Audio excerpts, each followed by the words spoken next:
and see if that in any way changes your view or opinion. I'm sure it will. ABC has just published some excerpts from the interview that was just recorded at the Capella Hotel, in which Donald Trump tells George Stephanopoulos, "We have the framework for getting ready to denuclearize.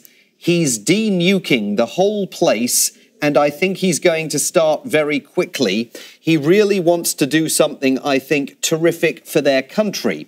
The conversation then turns to the issue of US troops in South Korea. President Trump told, I think we've got Donald Trump coming into the room now to speak for himself. Let's take a listen. Well, thank you very much, everybody. We appreciate it. We're getting ready to go back. Had a tremendous 24 hours. We've had a tremendous 3 months, actually, because this has been going on for quite a while. That was a tape that we gave to Chairman Kim and his people, his representatives, and it captures a lot, captures what could be done. And that's a great place, has the potential to be an incredible place between South Korea, if you think about it, and China. It's got tremendous potential, and I think he understands that, and he wants to do what's right. It's my honor today to address the people of the world following this very historic summit with Chairman Kim Jong-un of North Korea. Spent very intensive hours together, and I think most of you have gotten the signed document, or you will very shortly. It's very comprehensive. It's going to happen. I stand before you as an emissary of the American people to deliver a message of hope and vision and a message of peace. Let me begin by thanking our incredible hosts in Singapore, especially Prime Minister Lee, friend of mine. This is a country of profound grace and beauty, and we send our warmest wishes to every citizen of Singapore who really made this visit so important and so pleasant, despite all of the work and all of the long hours. I also want to thank President Moon of South Korea. He's working hard. In fact, I'll be speaking to him right after we're finished. Prime Minister Abe of Japan, friend of mine, just left our country. And he wants what's right for Japan and for the world. He's a good man. And a very special person, President Xi of China, who has really closed up that border. Maybe a little bit less so over the last couple of months, but that's okay. But he really has, and he's a terrific person and a friend of mine, and really a great leader of his people. I want to thank them for their efforts to help us get to this very historic day. Most importantly, I want to thank Chairman Kim for taking the first bold step toward a bright new future for his people. Our unprecedented meeting, the first between an American president and a leader of North Korea, proves that real change is indeed possible. My meeting with Chairman Kim was honest, direct, and productive. We got to know each other well in a very confined period of time, under very strong circumstance. We're prepared to start a new history, and we're ready to write a new chapter between our nations. Nearly 70 years ago, think of that, 70 years ago, an extremely bloody conflict ravaged the Korean Peninsula. Countless people died in the conflict, including tens of thousands of brave Americans. Yet while the armistice was agreed to, the war never ended, to this day, never ended. But now we can all have hope that it will soon end, and it will soon end. The past does not have to define the future. Yesterday's conflict does not have to be tomorrow's war. And as history has proven over and over again, adversaries can indeed become friends. We can honor the sacrifice of our forefathers by replacing the horrors of battle with the blessings of peace. And that's what we're doing, and that's what we have done. There is no limit to what North Korea can achieve when it gives up its nuclear weapons and embraces commerce and engagement with the rest of the world that really wants to engage. Chairman Kim has before him an opportunity like no other, to be remembered as the leader who ushered in a glorious new era of security and prosperity for his people. Chairman Kim and I just signed a joint statement in which he reaffirmed his unwavering commitment to complete denuclearization of the Korean Peninsula. We also agreed to vigorous negotiations to implement the agreement as soon as possible. And he wants to do that. This isn't the past. This isn't another administration that never got it started and therefore never got it done. Chairman Kim has told me that North Korea is already destroying a major missile engine testing site. That's not in your signed document. We agreed to that after the agreement was signed. That's a big thing. For the missiles that they were testing, the site is going to be destroyed very soon. Today is the beginning of an arduous process. Our eyes are wide open, but peace is always worth the effort, especially in this case. This should have been done years ago. They should have been resolved a long time ago. But we're resolving it now. Chairman Kim has the chance to seize an incredible future for his people. Anyone can make war, but only the most courageous can make peace. The current state of affairs cannot endure forever. The people of Korea, North and South, are profoundly talented, industrious, and gifted. These are truly gifted people. They share the same heritage, language, customs, culture, and destiny. But to realize their amazing destiny, to reunite their national family, the menace of nuclear weapons will now be removed. In the meantime, the sanctions will remain in effect. We dream of a future where all Koreans can live together in harmony, where families are reunited and hopes are reborn, and where the light of peace chases away the darkness of war. This bright future is within, and this is what's happening. It is right there. It's within our reach. It's going to be there. It's going to happen. People thought this could never take place. It is now taking place. It's a very great day. It's a very great moment in the history of the world.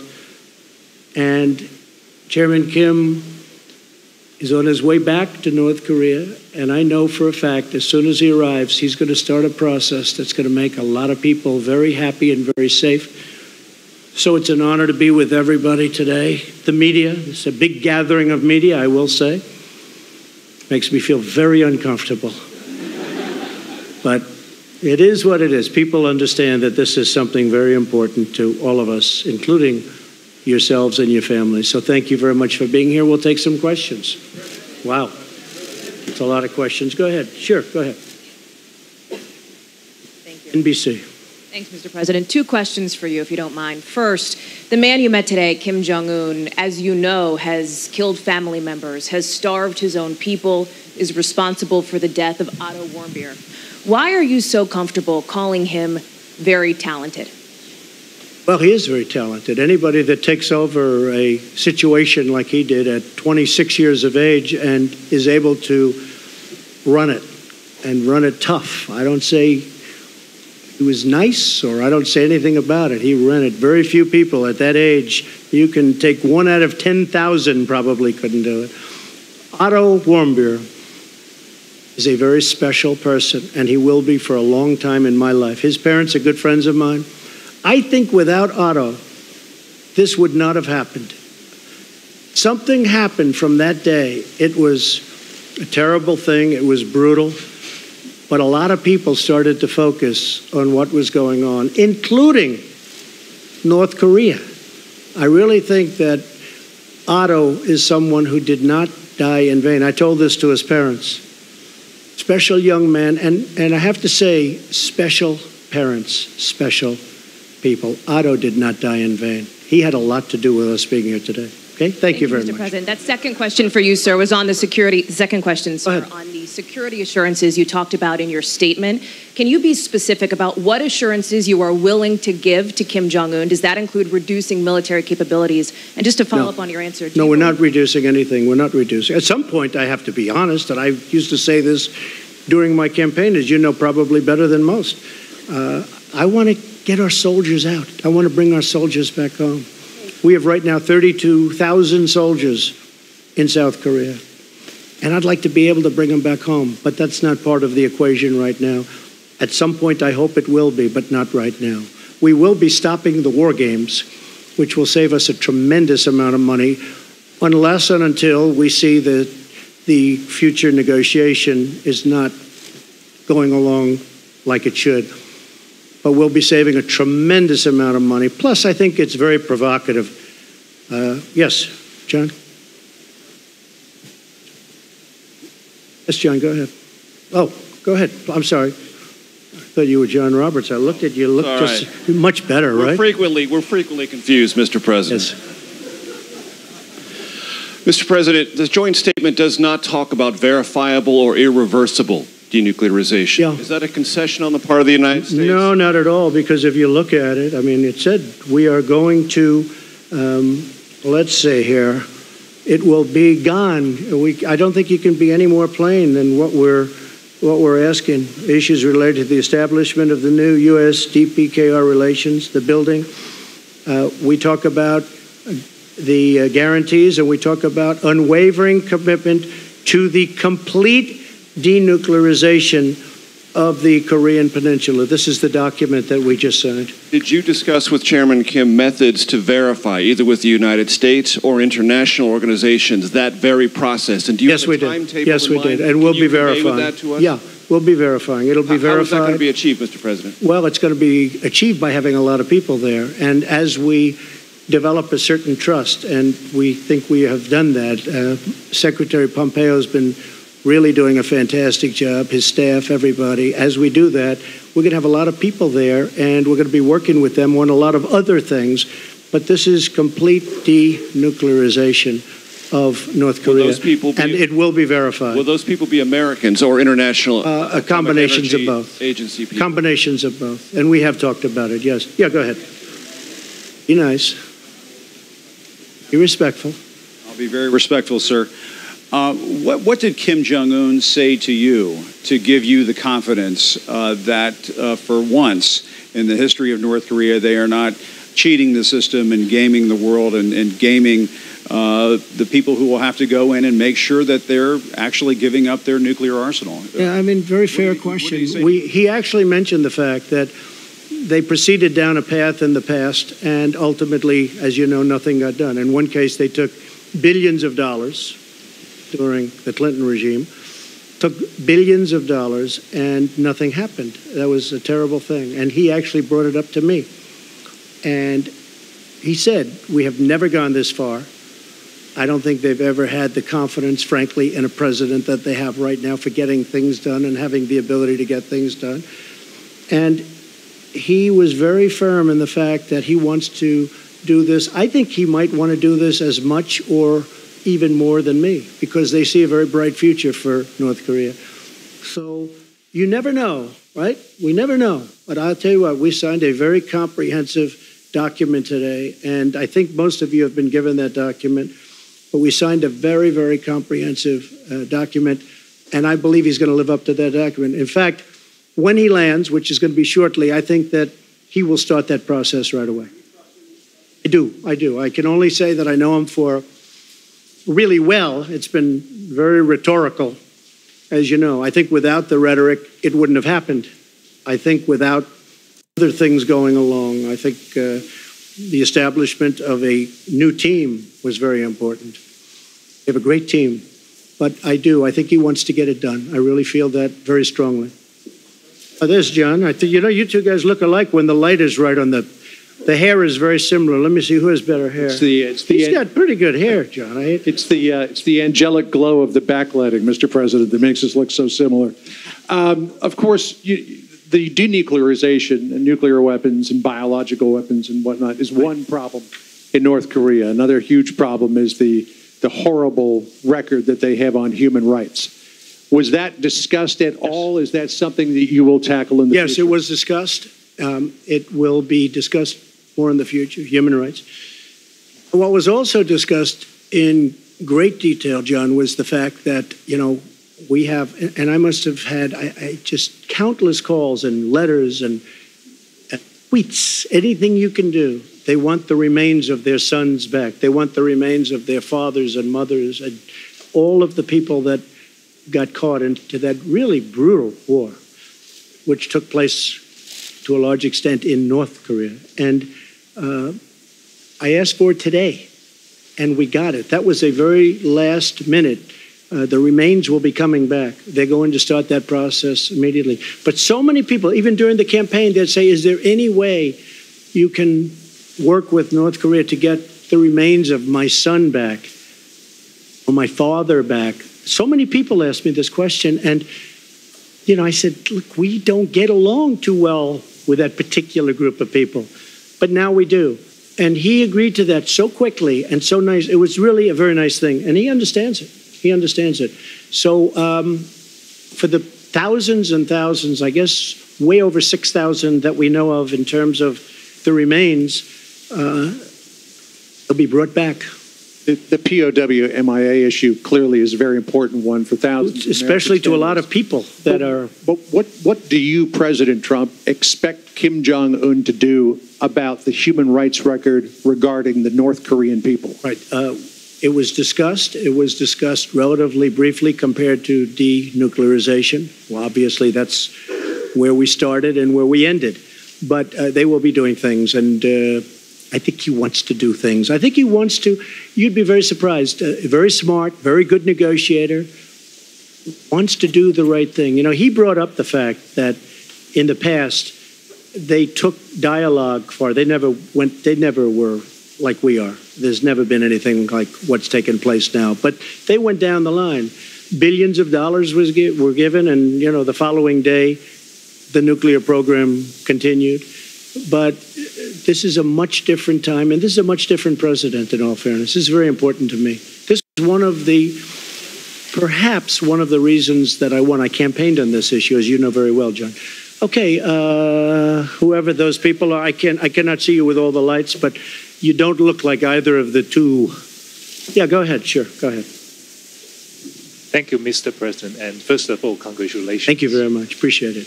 Did you touch on the issue of peace treaty, and also will you travel to Pyongyang anytime soon? Well, at a certain time I will. I said that will be a day that I look very much forward to at the appropriate time. And I also will be inviting Chairman Kim at the appropriate time to the White House. I think it's really going to be something that will be very important. And he has accepted. I said at the appropriate time. We want to go a little bit further down the road. But what we signed today was a lot of things included. And then you have things that weren't included that we got after the deal was signed. I've done that before in my life. And we didn't put it in the agreement because we didn't have time. And I think most of you have been handed out the agreement or soon will. But oh, you have not? Okay, well, if you could have those agreements passed out. We just finished them just a little while ago.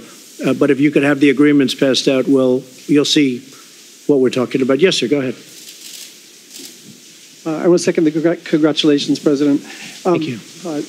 What part did Japan play, and did the abduction issue come up? And yes. Also, the fate of the Christians. And the follow-up question is, when will you be doing an interview with Japanese TV? 50,000 American troops are in Japan. That's true. Congratulations again. 50,000 great troops, that's true. Yeah, it did. Abduction, absolutely. This is Prime Minister Abe's, one of his, certainly, other than the whole denuking subject, certainly his, I would say, his main point. And I brought it up, absolutely, and they're going to be working on that. It will be, we didn't put it down in the document, but it will be worked on. Christians, yes, we brought it up very strongly. Franklin Graham spent and spends a tremendous amount of time in North Korea. He's got it very close to his heart. It did come up, and things will be happening. Okay? Thank you. Great question. Yes, John, go ahead.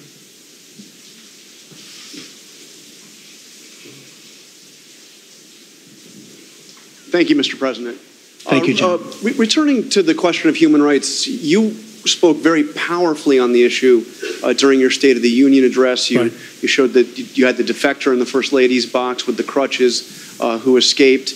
And you, at that point, said that North Korea has more brutally oppressed its people than any other regime on earth. Do you still believe that is the case, having sat down with Kim Jong-un? And does he need to change that? John, I believe it's a rough situation over there. There's no question about it. And we did discuss it today pretty strongly. I mean, knowing what the main purpose of what we were doing is, denuking, but discussed it at pretty good length. We'll be doing something on it. It's rough. It's rough in a lot of places, by the way, not just there, but it's rough. And we will continue that, and I think ultimately we'll agree to something.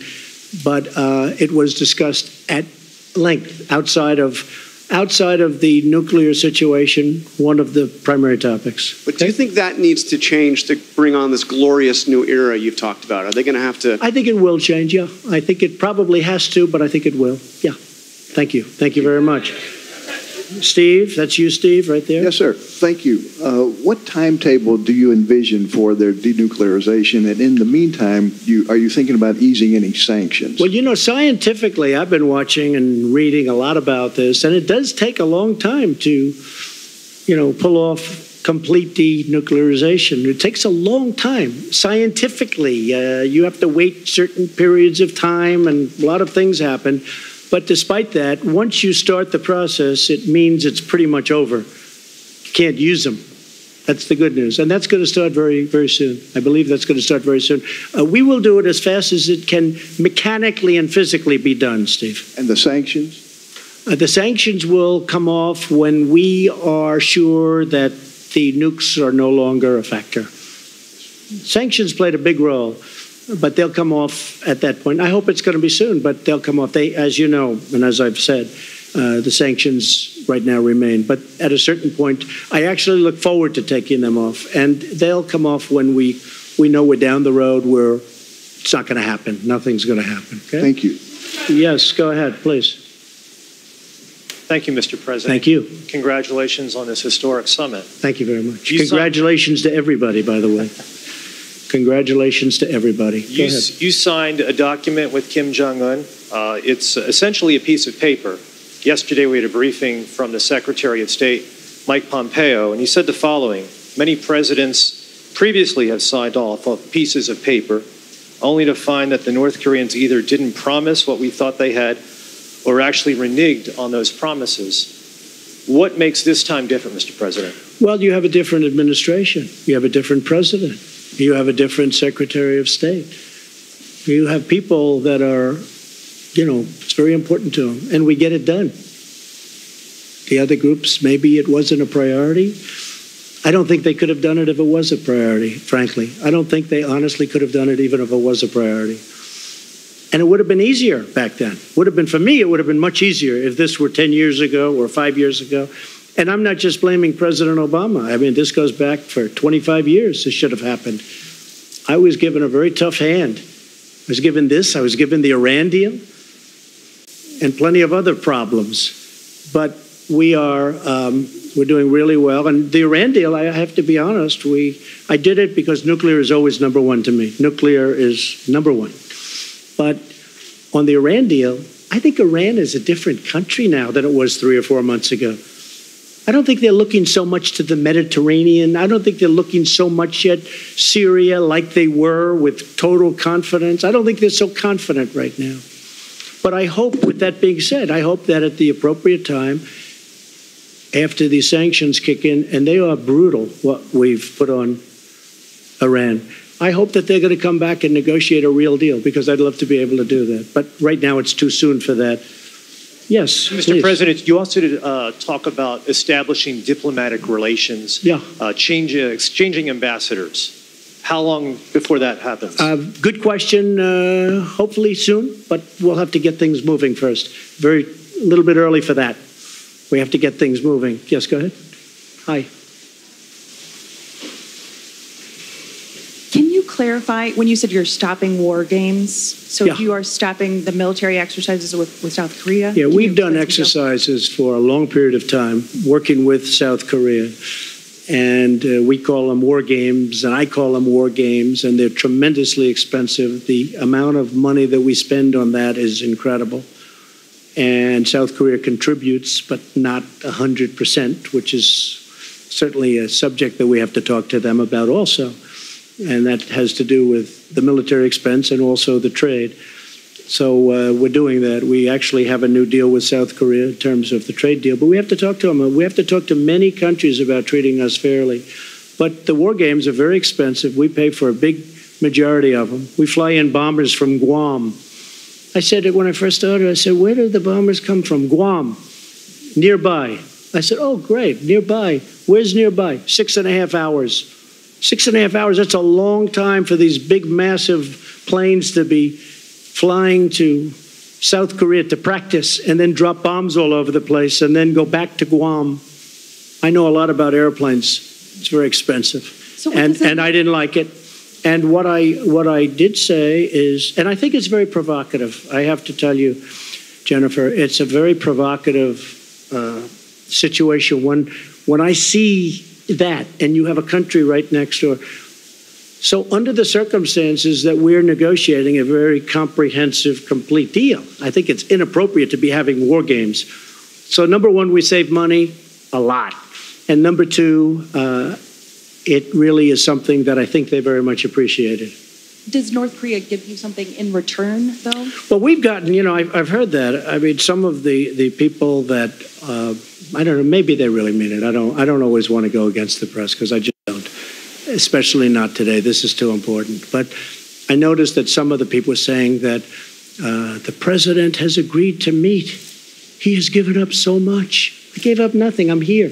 I haven't slept in 25 hours, but I thought it was appropriate to do because we've been negotiating for literally round the clock with them and with us and with John and with Mike and a whole team of very talented people. But we haven't given up anything other than, you're right, I agreed to meet.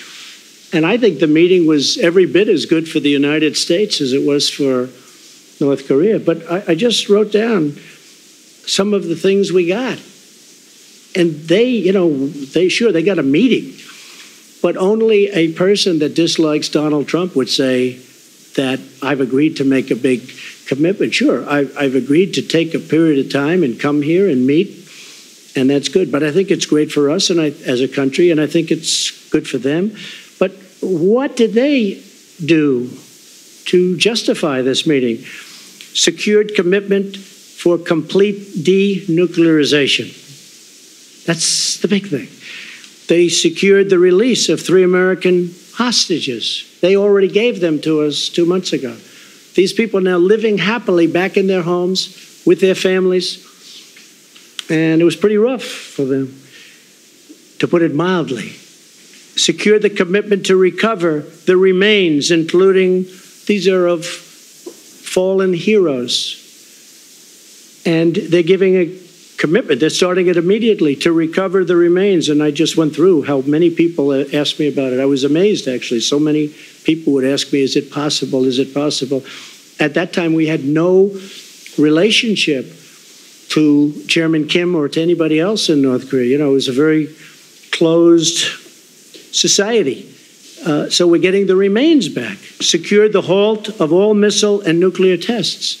For how long has it been? 7 months? You haven't had a missile go up. For 7 months, you haven't had a nuclear test. You haven't had a nuclear explosion. I remember a nuclear event took place, 8.8 on the Richter scale. And they announced, I heard it on the radio, they announced that a massive, earthquake took place somewhere in Asia. And then they said it was in North Korea, and then they found out it was a nuclear test. I said, I never heard of a Richter scale in the high 8s. And if you look, there has been no missile launches. They've blown up their missile area. That's going to take place. That has not been written into the contract. We're going to give you the exact details on that. But They secured a halt of all missiles and of all nuclear tests. They secured the closure of their single primary nuclear test site, all three of them. They're in an area that's common around each other. They secured the closure. They secured the commitment to destroy the missile engine testing site. That was not in your agreement. I got that after we signed the agreement. I said, do me a favor. You've got this missile engine testing site. We know where it is because of the heat. It's incredible the equipment we have, to be honest with you. I said, can you close it up? You're going to close it up. We maintain the ability to continue to apply sanctions. So we're applying sanctions. Now, I had 300 sanctions that I was getting ready to put on last week, and I said, I can't really put on sanctions when I'm meeting with, I thought it would be very disrespectful. 300 very big ones, powerful ones, and I said it would be disrespectful. So, Jennifer, when you look at all of those things that we got, and when we got our hostages back, I didn't pay $1.8 billion in cash, like the hostages that came back from Iran, which was a disgraceful situation, what took place. So we've gotten a lot. So when I hear somebody in the media say that President Trump has agreed to meet, like, it's not a big deal to meet. I think we should meet on a lot of different topics, not just this one. And I really believe a lot of great things can happen. Yes, go ahead, please.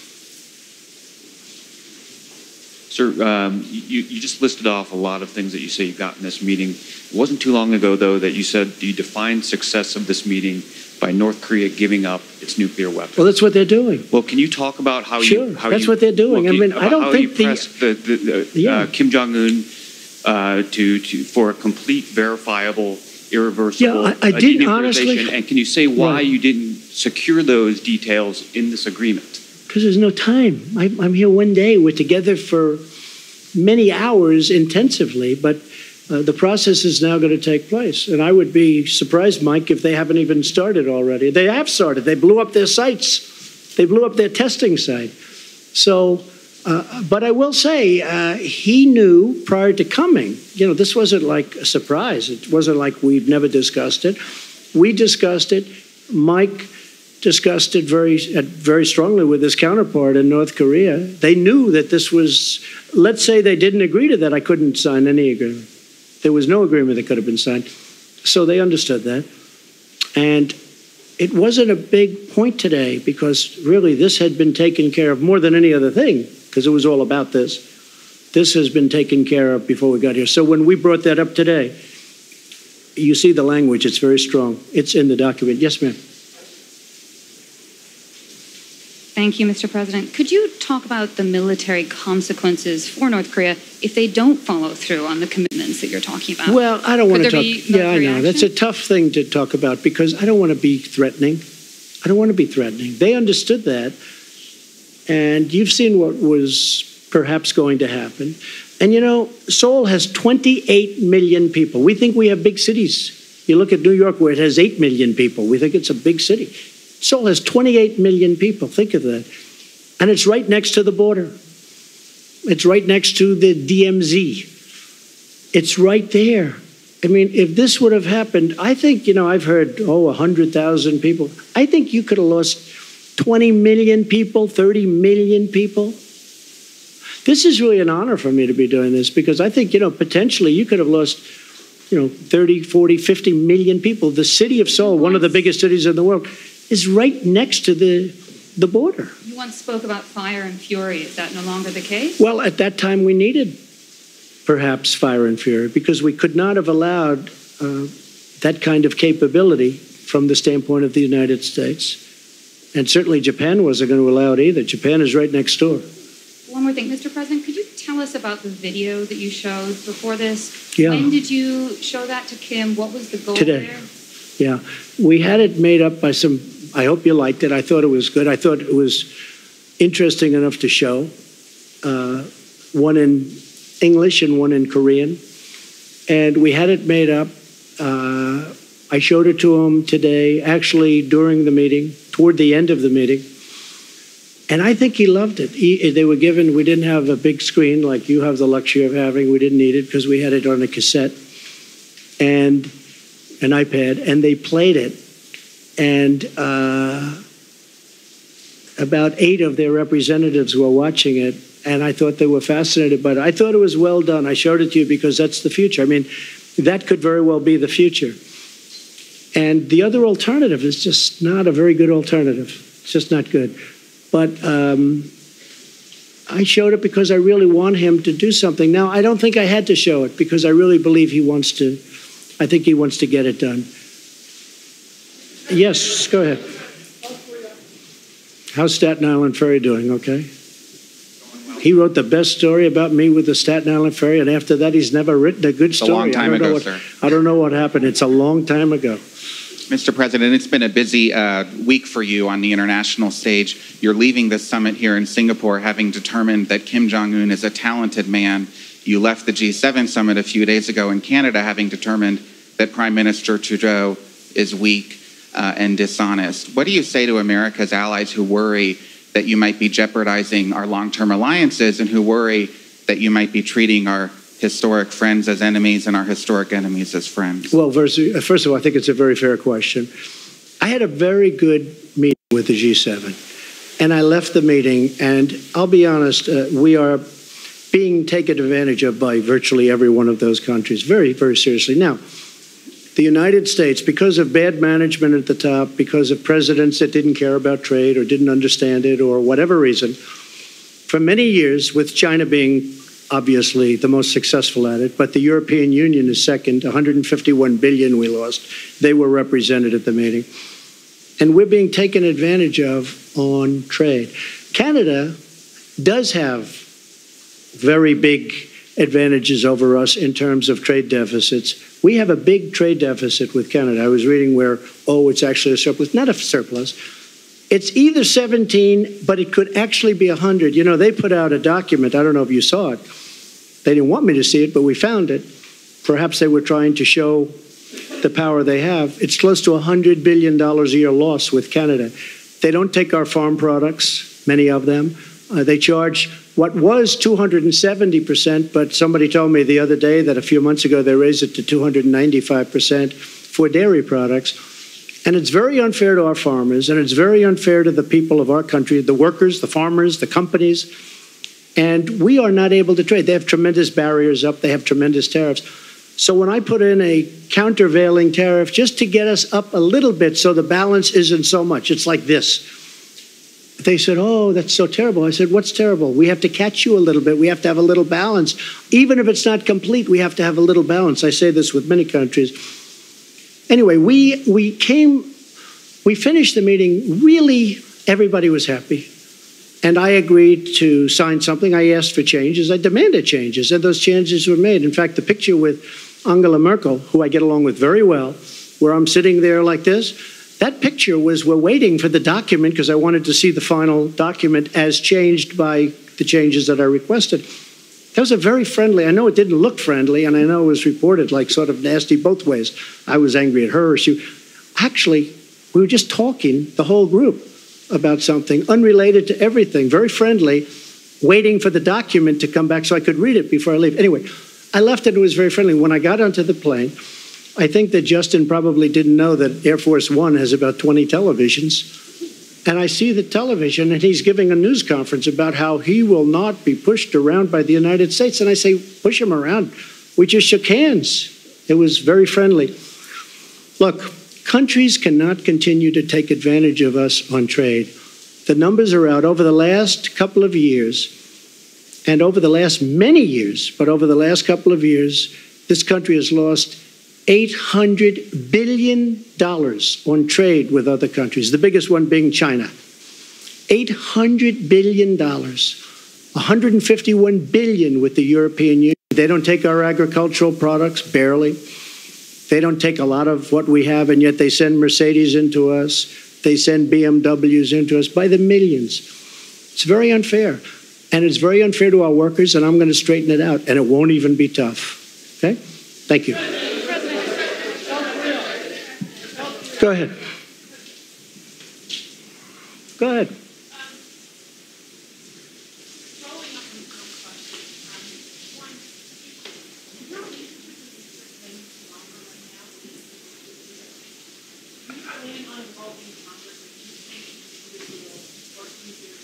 I would like to involve Congress, yes. And no, I have a good relationship with Justin Trudeau. I really did. Other than he had a news conference that he had because he assumed I was in an airplane and I wasn't watching. He learned that's going to cost a lot of money for the people of Canada.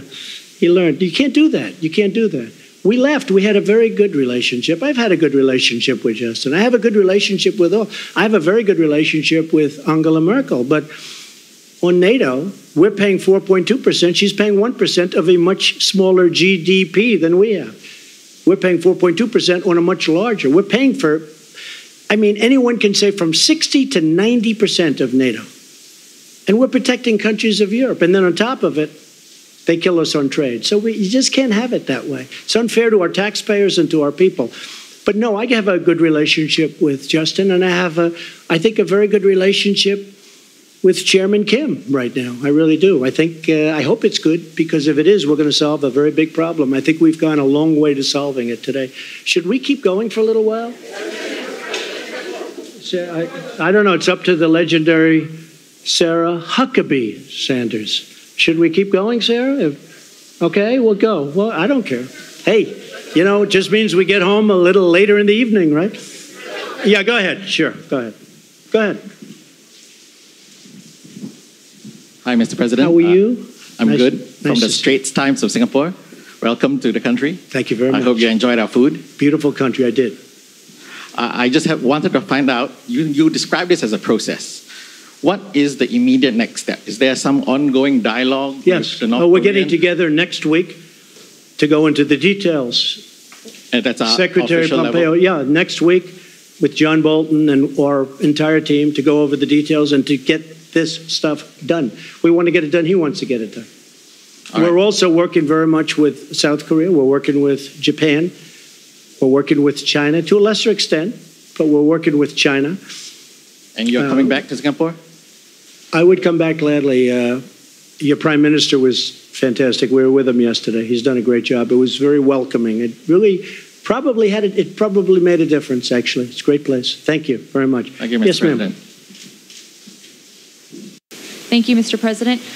What was it about that first interaction with Chairman Kim this morning that made you decide not to walk away after you said that you would know within the first minute if he was sincere about I've said that about relationships. I've said that about people.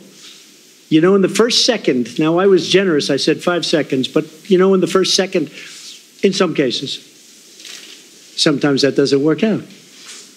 But sometimes it does.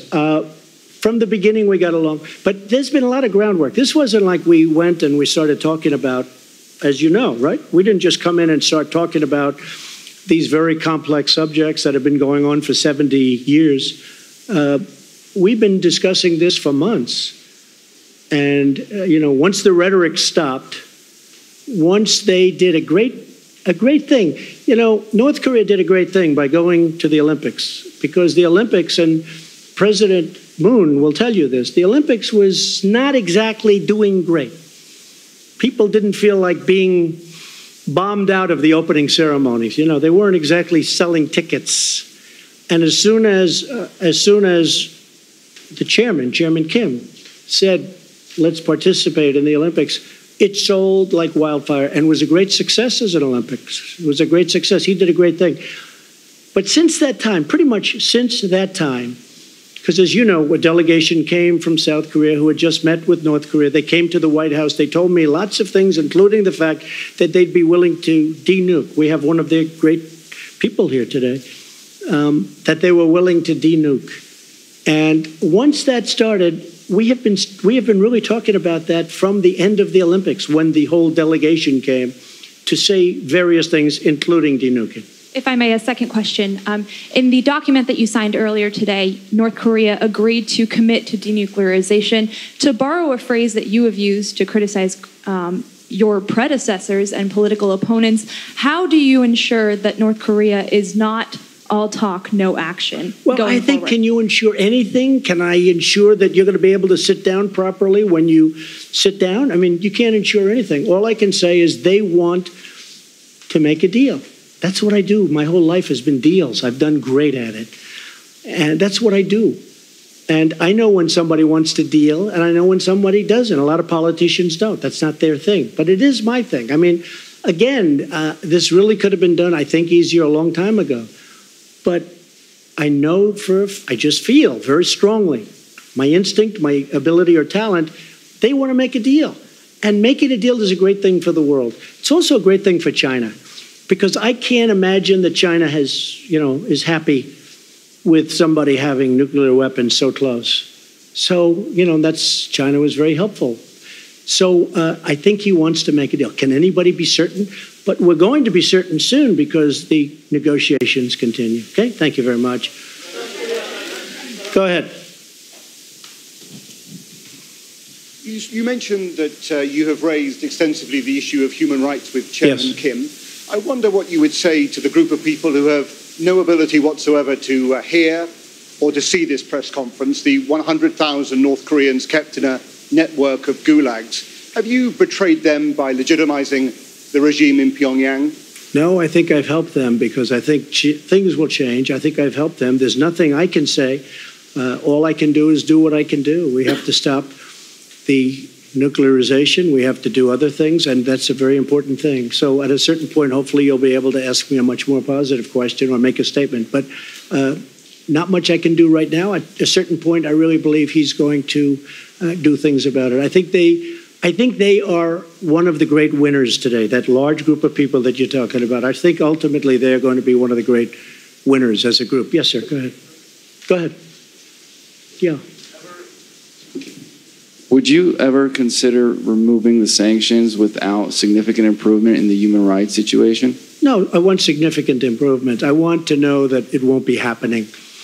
And again, once you start that process, there'll be a point at which, even though you won't be finished for a while because it can't happen scientifically or mechanically, but you're not going to be able to go back. Once we reach that point, I'll start to give that very serious thought. Yes, go ahead. Go ahead. Go ahead. You first. Mr. President, did you also discuss the cost of denuclearization and how North Korea is about to foot the bill while the crippling sanctions remain in place? I'm from Channel News Asia, Singapore. Well, I think that South Korea and I think that Japan will help them very greatly. I think they're prepared to help them. They know they're going to have to help them. I think they're going to help them very greatly. We won't have to help them. The United States has been paying a big price at a lot of different places, but South Korea, which obviously is right next door, and Japan, which essentially is next door, they're going to be helping them, and I think they're going to be doing a very generous job and a terrific job. So they will be helping them. And yes, ma'am, go ahead behind. Yes. Thank you, Mr. President. Thank you. I'd like to follow up on Steve's question. He asked you how long it would take to denuclearize the Korean Peninsula. You said a long time. What does that mean? Well, I don't know when you say a long time. I think we will do it as fast as it can be done scientifically, as fast as it can be done mechanically. I don't think, I've read horror stories. It's a 15-year process, okay? Assuming you wanted to do it quickly, I don't believe that. I think whoever wrote that is wrong. But there will be a point at which, when you're 20% through, you can't go back. And how long will I had an uncle who was a great professor for, I believe, 40 years at MIT. And I used to discuss nuclear with him all the time. He was a great expert. He was a great, brilliant genius, Dr. John Trump at MIT. I think he was there 40 years, I was told. In fact, the head of MIT sent me a book on my uncle. But we used to talk about nuclear. He's talking about a very complex subject. It's not just like, oh, gee, let's get rid of the nukes. It takes a period of time. But the main period of time that I'm talking is that first period. When you hit a certain point, you can't go back. It's very hard to go back. And how long will that take? Oh, we don't know, but it'll go pretty quickly. Go ahead. Sure. Thanks, Mr. President. I wanted to ask again on the sanctions campaign. You alluded at the very beginning that the Chinese are not doing as great a job securing the border as they were before. You expressed, some doubts when Kim went to see President Xi. The Russian foreign minister was in Pyongyang and said there shouldn't be any sanctions while these negotiations are underway. And the South Koreans are now talking about restoring some form of trade. So with all of those players appearing to be moving toward eroding sanctions, How can you keep the sanctions regime in place? What leverage do you have on these countries? Well, I think we have a lot of leverage. I think we have tremendous leverage. I do believe that China, despite my relationship with President Xi, a man who I told you I have great respect for and like also a lot, we're having very tough talks on trade. And I think that probably affects China somewhat, but I have to do what I have to do. And I think over the last 2 months, the border is more open than it was when we first started.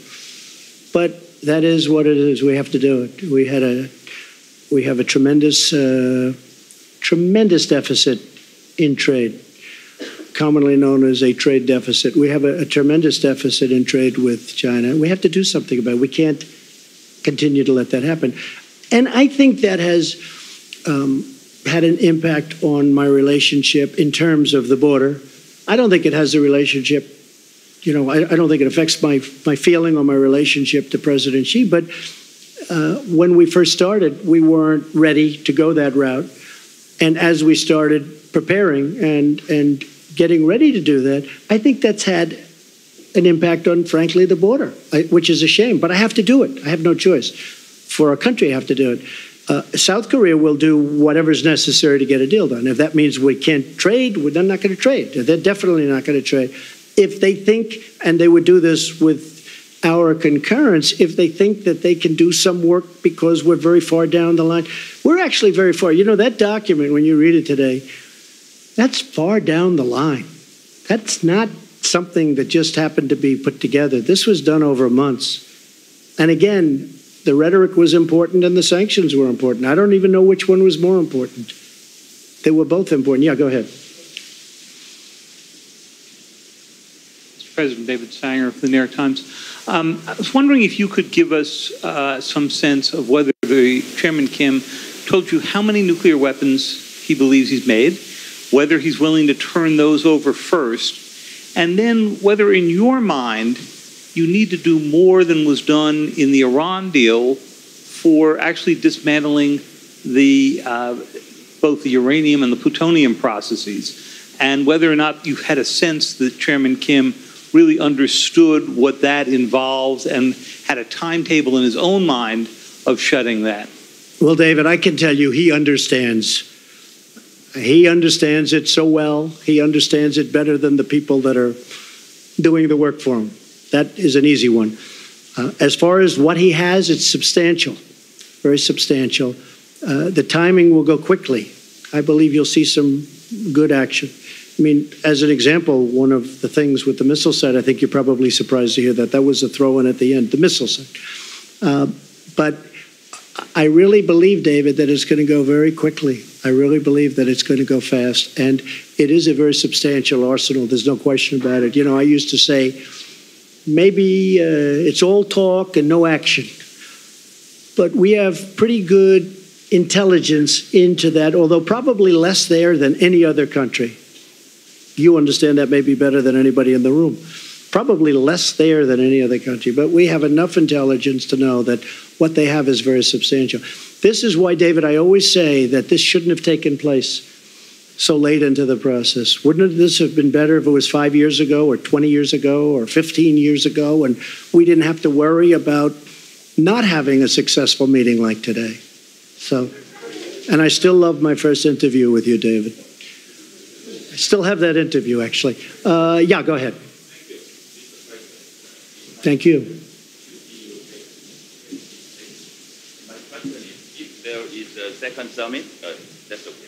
If there is a second summit with the Chairman Kim Jong-un, will it be in Pyongyang or what's the... We haven't set that up. We'll probably need another summit. We'll probably need, or meeting, we could use a different term, but we'll probably need another one. I will say this, we're much further along than I would have thought. I did not think we'd be here. I thought, and I've told people, I didn't want to build up people's hopes too much.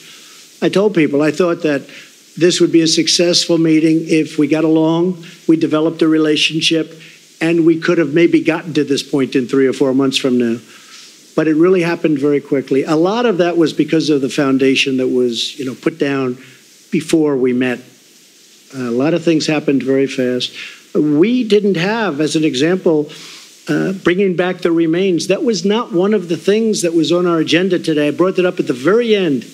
because so many people had talked to me about it. And I brought it up at the very end, and he was really very gracious. Instead of saying, well, let's talk about it the next time, he said, it makes sense, we will do it. And he knew, they know where many of those incredible people are, where they're buried, along roads, along highways, along paths, usually, because our soldiers were moving back and forth and they had to move rapidly. It's very sad. But he knew, and that was brought up at the very end. And, it was really great that he was able to do it. A lot of people are going to be very happy about that.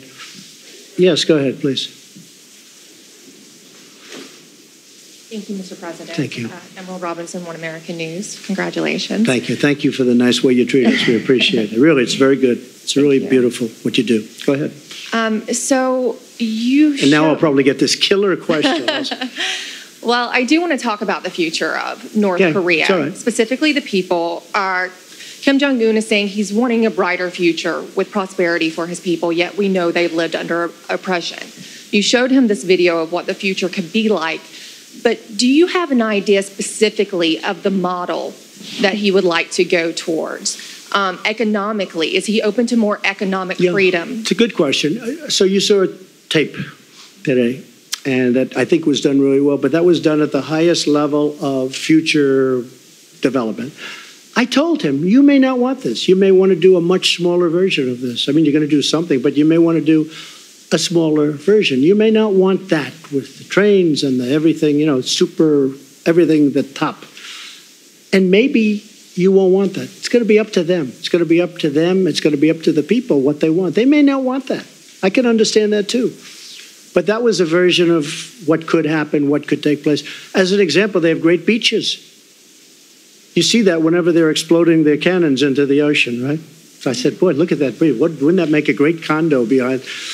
And I explained, I said, instead of doing that, you could have the best hotels in the world right there. Think of it from a real estate perspective. You have South Korea, you have China, and they own the land in the middle. How bad is that, right? It's great. But I told them, I said, you may not want to do what's there. You may want to do a smaller version of it, or, and that could be. Although I tell you what, he looked at that tape, he looked at that iPad, and I'm telling you, they really enjoyed it, I believe. Okay? Yeah, go ahead. A couple of more. Okay, we'll do 3 more. Yeah, go ahead. Go. Brian Bennett from Time Magazine. Yes, hi, Brian. Do you Am I on the cover see... again this week? Boy, have I been so many. It's entirely covers. possible. Huh? I know. Do you now see Kim Jong-un as an equal? In what way? You just showed a video that showed you and Kim Jong-un on equal footing in discussing the future of the country. No, I think that I don't view it that way. See, I don't view it that way. I'll do whatever it takes to make the world a safer place. If I have to say I'm sitting on a stage, I mean, I understand what you're getting at. If I have to say I'm sitting on a stage with Chairman Kim, and that's going to get us to save 30 million lives, could be more than that. I'm willing to sit on the stage. I'm willing to travel to Singapore very proudly, very gladly. Again, I other than the fact that it is taking my time, they have given up a tremendous amount. They've given it up even before, and even add the Olympics to it. You could add the Olympics to the question. They went to the Olympics. They took an Olympics that was going to be a massive failure, that maybe wouldn't have even opened. And they made it a tremendous success by agreeing to participate. Add that to the list of things that they've done. So, Brian, if I can save millions of lives by coming here, sitting down, and establishing a relationship with someone who's a very powerful man, who's got firm control of a country, and that country has very powerful nuclear weapons, it's my honor to do it. Are you concerned that the video you just showed could be used by Kim as propaganda to show him as... No, I'm not concerned at all. We can use that video for other countries. Go ahead. Mr. President, in the year 2000, President Clinton got a request by Kim Jong-il. Got impressed? Got a request from Kim Jong-il to travel to Pyongyang and meet him. And Clinton refused. He sent Secretary of State Albright. Yeah, he did a great deal, and he spent $3 billion and got nothing. They started making nuclear weapons. Mr. President, and you, on the other hand, got the request and right away went here to meet him. And do you understand those people who say that you gave him the ultimate present, a legitimacy to a regime who oppressed its people without an ongoing process before you, as a U.S. president, as the leader of the free world, meet, shake hands with this leader of North Korea, who is perceived to be oppressing brutally his own people? Okay, good. I think we just answered the But do you understand these people? I understand it much better than you do. Okay, yeah, go ahead. Go ahead. Thank you very much. Yes. Thanks, Mr. President. Eliana Johnson with Politico. Hi. Hi. You mentioned a couple specific concessions that you got from Kim, the return of remains and the destruction of the nuclear site. And I know you said that was an add-on. Much more. Yeah, I know you said the last thing was an add-on and it wasn't in the agreement, but that he gave you his word. If he doesn't follow through on these things, what are you prepared to do in response? And will you lose faith in this process? No, I think he'll do it. I really believe that. Otherwise, I wouldn't be doing this. I really believe. And it was really the engine testing site, in addition to all of the other things that they've agreed to do. They have a very powerful engine testing site that, again, we're able to see because of the heat that it emits. And yeah, I'm able to, I'm very happy. I'll tell you what, I'm very happy with those 2 points, the 2 points you mentioned, but I think you might be referring to the thing that's not in, which is the engine testing site. Honestly, I think he's going to do these things. I may be wrong. I mean, I may stand before you in 6 months and say, hey, I was wrong. I don't know that I'll ever admit that, but I'll find some kind of an excuse. Okay, one more. Come on. But Yeah, go ahead. Go ahead, sure. Thanks, Mr. President. Thank you. Thank you. Jennifer Chen with Shenzhen Media Group China. I just would like to know, will you call Chinese President Xi when you come back to D.C. To discuss about the achievements you made today with Chairman Kim? And what's your expectation about China's role to accelerate the process to establish the long-term peace mechanism? Well, my expectation about China is that China is a great country with a great leader and a friend of mine. And I really believe that he's happy that we've made this kind of progress. And I've heard from him. But I will be calling him very shortly, maybe even before I land. Okay?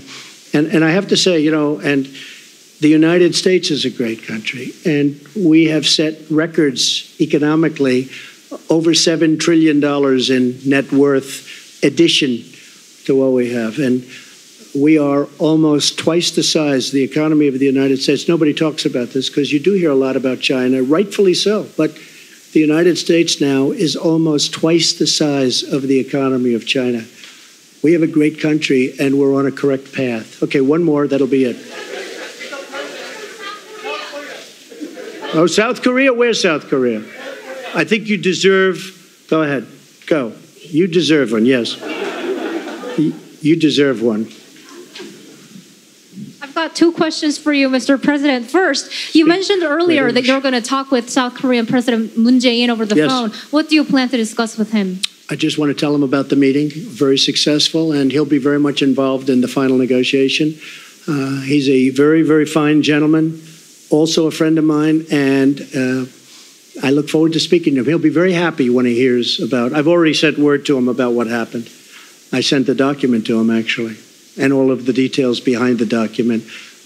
So I'll be talking to him very shortly. If I may ask another question, in signing the peace treaty, do you plan to work this out with North Korea's Chairman Kim only, or what do you think about the involvement of South Korea and China as the signatories? I'd like to have them involved also. There's a question as to whether or not we're supposed to or whether or not we legally have to. I don't care. I think it would be great to have China involved and also, of course, South Korea. Okay? Thank you.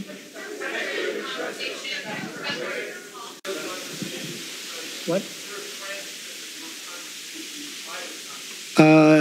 Mike, do they have a transcript? They probably have a rough transcript, which you can give us if you have one.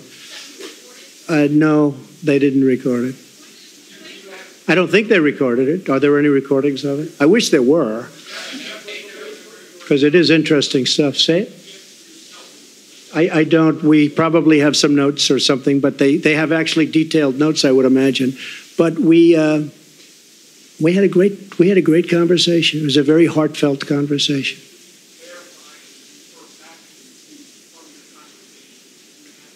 Well, I don't have to verify because I have one of the great memories of all time, so I don't have to.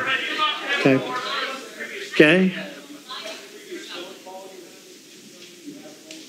Yeah, but I don't want to discuss it. But what we did is we've had numerous discussions. We've had very important relationships established at Mike's level and other levels. In fact, a couple of people are here from, as you know, from North Korea. They're in the room. We have a few people in the back also from the room. So when we went into this final agreement, very importantly, we really didn't go in cold. We went in with tremendous relationship and tremendous knowledge, and I think that's why we got it done. So I'm going to head back. I don't know about you folks, but it's been a long time since I've taken it easy. So now we can take it a little bit easy, and then the work begins again. And I appreciate everybody being here. I hope we've answered your questions. And thank you very much. And sort of congratulations to everybody, because this is really, to me, it's a very important event in world history. And to be really true to myself, I have to add, I want to get it completed. So Mike, our whole team has to get to work and get it completed, because otherwise we've done a good job. But if you don't get the ball over the goal line, it doesn't mean enough, okay? So thank you, and sort of congratulations to everybody in the room. Thank you very much. Appreciate it. Thank you.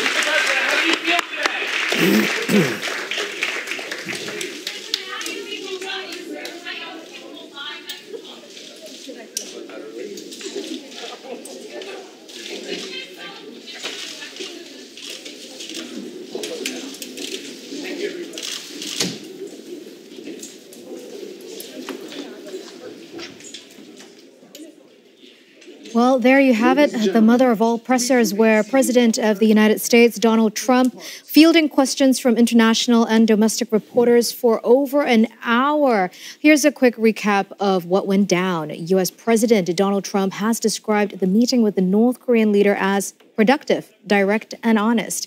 He says both him and Mr. Kim have spent intensive hours together, and he thanked the leader for taking the first bold step to make real change for the people of North Korea. Mr. Trump made these remarks to the media from the Capella Hotel, and that's the venue of the historic US-DPRKR summit. Mr. Trump also thanked Singapore for hosting the summit and made special mentions to the leaders of South Korea, Japan, and China.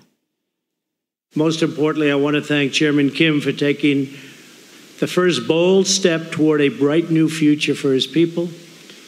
Our unprecedented meeting, the first between an American president and a leader of North Korea, proves that real change is indeed possible.